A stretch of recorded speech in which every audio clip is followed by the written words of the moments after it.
So this ties into another question, which I get excited about, and I'll take the first response at it. But it's, how often are you at my property? So you're the property manager. How do I know that you're going to have eyes on it? Yes. To keep me updated. So we did, and the answer would be, this came out of an owner survey. I believe it was for 2019. So every year we send our clients a survey, and typically it's the same type of question so we can track progress. And one of the questions was, if we were to provide additional services, what might that look like? And the number one piece of feedback at that time was more eyes on the properties, more visits. So out of that, we launched what's called the field manager, the field support role, 2 different roles. Mm-hmm. And basically they spend 95% of their day driving around and visiting properties. So we will do a pre-move in. So this is right before the tenant moves in. We're documenting the condition of the property. And this looks like video. So we'll go in, we have a particular process we follow for taking videos. And then we do an email recap, which goes out to the owner, goes out to the staff. Right. Then we have a post move in. So about 3 months after the tenant moves in, we're doing the same thing. And this is really the time where we're looking for, is there any evidence where maybe there's pets in the property, but the lease doesn't give any indication of a pet? Or does it seem like maybe there's more occupants? Like we've seen beds put up in basements, and it just brings the question, well, something's happening here.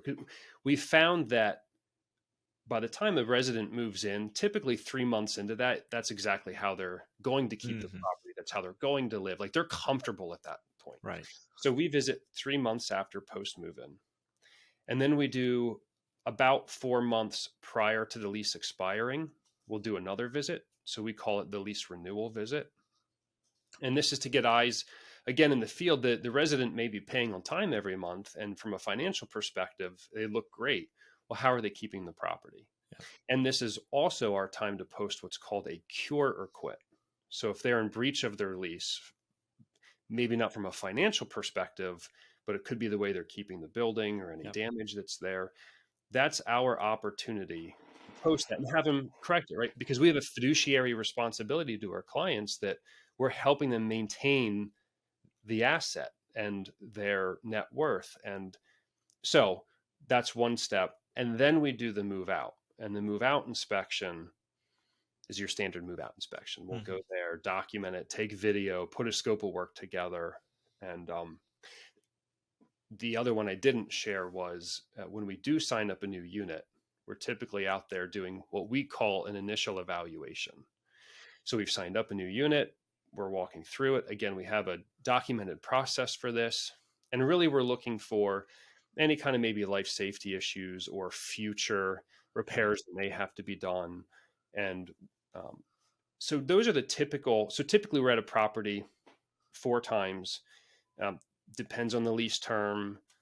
We'll do any municipality mandated inspection or Section 8 inspections. So we're at the property pretty frequently, which I think is unique for our space, that I can say with confidence that we visit these properties very often. Right. And this came up, TJ, we run our businesses on the EOS platform, thanks to you. And this came up as something that's unique, that we believe is unique about us, is that we have literally, since that survey, we reorganized our company. We bought a fleet of vehicles, and we hired the right profile that's comfortable going in to people's apartments and people's homes while they're occupied and while they're vacant.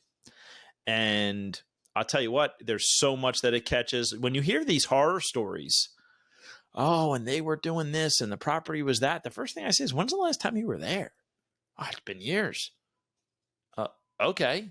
What did you think was going to happen or not happen? And we get busy as landlords. We get busy. Tenants don't want us to just invite us in.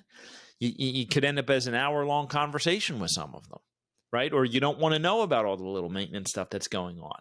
So, yep, absolutely. What I love that is done is that videos and photos are taken, that's shared, right? Because in this portfolio based, the person that's out there is not that's a full-time job. So it's somebody else that's processing that and following up from that information. It's all shared with the clients.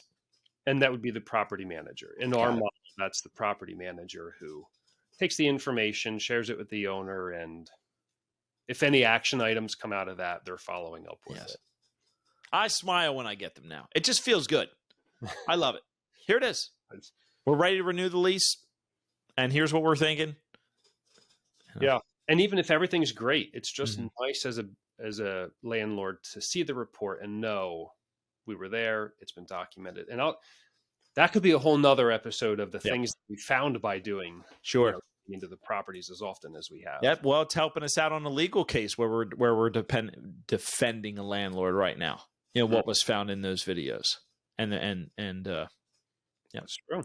Yeah, you do something long enough. I mean, we're over a decade managing other people's real estate, helping them build wealth. You start to see how this becomes a trickle down effect into other things you didn't need, that the benefits that you didn't even realize.